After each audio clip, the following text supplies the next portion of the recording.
Lito Lapid nananatili sa Magic 12 sa senatorial survey. Narito ang news scoop ni Gia Rafael. Patuloy sa pamamayagpag si Supremo Senador Lito Lapid sa pre-election senatorial preferential survey ng Tangere App sa buong bansa.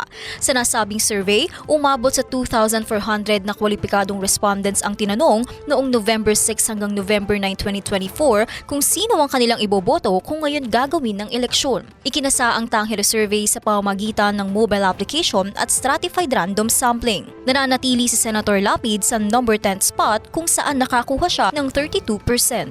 Sinabi ni Lapid na taos-puso siyang nagpapasalamat sa mga kababayan nating patuloy ang pagtitiwala at pagmamahal sa kanya. Si Senator Lapid ay isang veteranong lingkod bayan na nagsilbi ng mahigit 30 taon bilang bise-gobernador at gobernador ng Pampanga at senador.